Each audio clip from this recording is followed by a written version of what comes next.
کیونکہ اللہ تعالیٰ نے نماز کو بھی وقتوں کے مطابق ڈھالا ہوا ہے. اگر مجبوری ہو جیسا کہ میں نے بیان کیا ہے تو پھر انتظار کرنے والے دوست کو سمجھنا چاہیے کہ بعض مجبوریاں بھی ہوتی ہیں. السلام علیکم.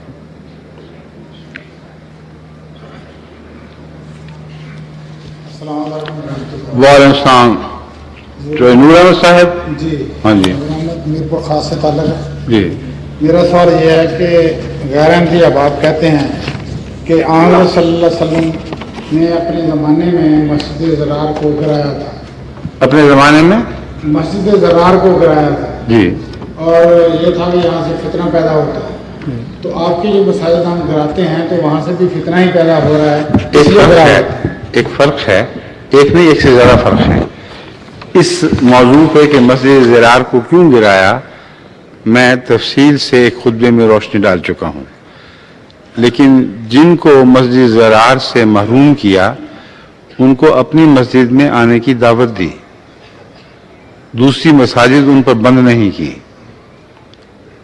لیکن احمدیوں کی جہاں مسجد گرائی جاتی ہے وہاں ساری مساجد ان پر بند کر دی جاتی ہیں.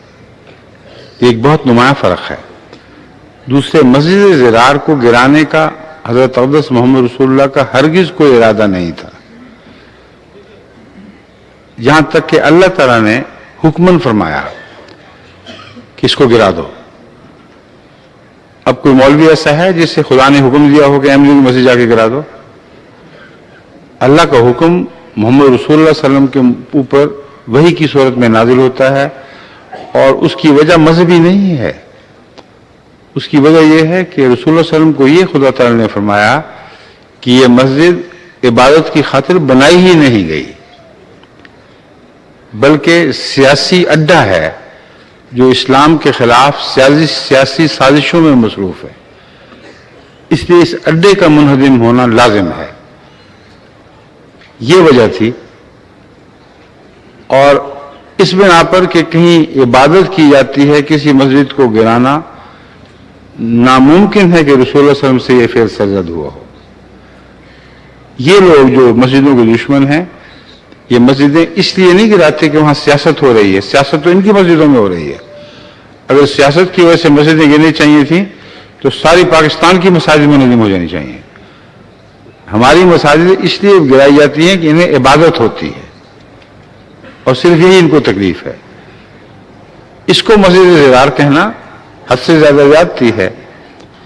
اپنی مساجد جن میں سیاست چل رہی ہے رسول اللہ صلی اللہ علیہ وسلم کی سنت کے مطابق ان کو گرائیں کیونکہ وہ سیاست والی مسجدیں ہیں.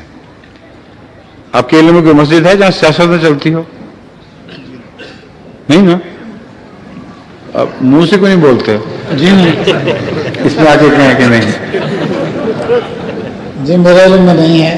ہاں، آپ کے علاقے میں ساری مساجد میں کسی نہ کسی سیاست کا قبضہ ہے. دہشت گردی کے اڈے ہیں اس وقت. بالکل ٹھیک ہے. اگلا سوال. وعلیکم السلام. ہاں جانتا ہوں. حضور، پاکستان میں جہاں مولویوں اور سیاستدانوں کی وجہ سے جماعت کو تکالیف کا سامنا ہے وہاں پر ایک بڑا طبقہ ایسا بھی ہے جو کہ تعلیم یافتہ ہے. یہ جو آپ کا لاؤڈ سپیکر ہے اس کے رخ میں کچھ غلطی ہے، اس لیے یہاں آواز صاف نہیں آتی. ذرا قریب کر کے آہستہ بولیے. حضور، پاکستان میں مولویوں اور سیاستدانوں کی وجہ سے جماعت کو کچھ تکالیف کا سامنا ہے. ٹھیک ہے. اس کے علاوہ ایک بڑا طبقہ تعلیم یافتہ لوگوں کا ایسا ہے جو کہ اس معاملے میں لاپرواہی برتتا ہے، یا ایک طرح کے انڈیفرنس اسے کہنا ہے. کیا لاپرواہی یا انڈیفرنس جو کہ جماعت کی کاز سے یا اس کے بارے میں. سمجھ ہوں. پھر تو کیا ایسے لوگ بھی اس مباحلے کے دائرے میں آتے ہیں جو کہ آپ نے اس سال ایشو کیا ہے؟ مباحلہ اگر آپ غور سے پڑھیں تو اس کے دائرے میں سارے آ رہے ہیں، اس پہلو سے کہ یہ مباحلہ خاص دشمنوں کے لیے ان کی ذات تک محدود نہیں ہے. یہ مباحلہ اس بات کی دعا ہے کہ اگر آپ کے نزدیک احمدیت جھوٹی ہے اور ان باتوں میں جھوٹی ہے تو یہ دعا کریں کہ اللہ تعالیٰ احمدیت کو ناکام اور نامراد کر دے اور جہاں جہاں احمدیت کو کامیابیاں نصیب ہو رہی ہیں ان کامیابیوں کا رخ موڑ دے اور ان پر ذلت کی مار ڈالے. بس اگر سارے عالم میں جماعت احمدیہ مسلسل ترقی کرتی رہے اور آپ کی بددعائیں ناکام ٹھہریں تو یہ اس بات کا ثبوت ہوگا کہ آپ نے خدا پر جھوٹ بولا ہے اور آپ کی دعائیں قبول نہیں ہوئیں.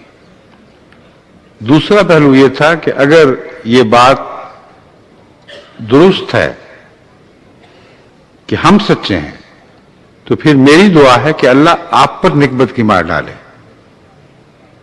اور آپ کے کمائے ہوئے اجتماع پھٹ جائیں، آپ پارا پارا ہو جائیں، ٹکڑے ٹکڑے ہو جائیں، اور آپ پر اور آپ کے ساتھیوں پر خدا تعالیٰ کی طرف سے ایسا ادبار آئے کہ اس کی دکھ اور اس کی دکھن اور جلن سارے معاشرے میں سنائی دے اور محسوس ہو.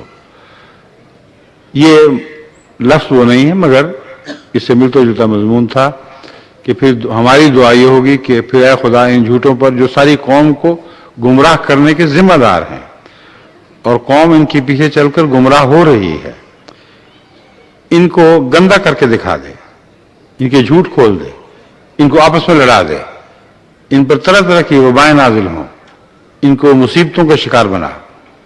یہ دو نتائج ہیں مباہلے کے. اس میں انفرادی طور پر مباہلے کا شکار بننے والے بھی موجود ہیں، لیکن بالعموم یہ دعا انفرادی حیثیت سے نہیں تھی. بعض لوگوں نے آگے بڑھ کر اپنے سینے پہ ہاتھ مار کر انفرادی طور پر اس کو قبول کیا اور وہ مارے گئے، اور بعض لوگوں نے عمومی طور پر اس میں شرکت کی اور ان کے ماننے والے، ان کے حلقے احباب، ان کے سارے ارد گرد کے حوالی مواشی، ان سب پر یہ وبال ٹوٹا ہے جو میں بیان کر رہا ہوں. ان کی کمائی ہوئی جمعیتیں بکھر گئیں، منتشر ہو گئیں، ان کی مسجدوں میں لڑائیاں شروع ہو گئیں، انہوں نے فرقہ بازی میں ایک دوسرے کے قتل شروع کیے. اتنا زیادہ یہ بڑا اور اغوا اور قتل اور گلیوں کا امن اٹھ گیا. یہ ساری باتیں اس مباہلے کی دعا میں شامل ہیں. اب سوال یہ ہے کہ اگر یہ سال جو اس مباہلے کا سال ہے، یہ سال نمایاں طور پر جماعت کی ترقی دکھائے اور ان لوگوں کی نکبت اور بدحالی ثابت کرے تو پھر کس کا مباہلہ سچا ثابت ہوا؟ کون جیتا؟ یہ ہے فیصلہ جو ہونے والا ہے اور ہو چکا ہے. اور اس موضوع پر میں انشاءاللہ کسی حد تک نسبتاً زیادہ تفصیل سے روشنی ڈالوں گا. سمجھ گئے ہیں آپ؟ ہاں.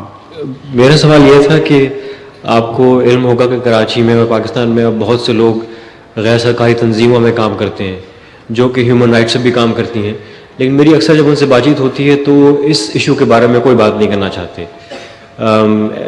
ہمارے کچھ دوست ہیں جاننے والے جو اس سلسلے میں کام کرتے ہیں اور وہ تعلیم یافتہ لوگ ہیں، ان سے بات کرو تو وہ کہتے ہیں جی ہمیں اس سے آپ اس میں نہ ڈالیں. میں یہ عرض کرتا ہوں کہ وہ اس گندے معاشرے کا حصہ ہیں. نام کا ہے وہ ہیومن رائٹس کے لیے کام کرتے ہیں، لیکن ان کی ذات مجرمانہ غفلت میں شامل ہے. وہ ہیومن رائٹ کی طرف ساتھ وابستہ ہونے کے باوجود احمدیوں کے ہیومن رائٹس کو پامال ہوتے ہوئے دیکھتے ہیں اور آواز اٹھانے کی ضرورت نہیں. اس لیے ان کی نیکی دکھاوا ہے. اگر باصول نیکی ہو تو جو کچھ بھی گزرے سر پر گزرے گی، ایسا آدمی اصول کو نہیں چھوڑے گا، وہ حق کی خاطر ضرور آواز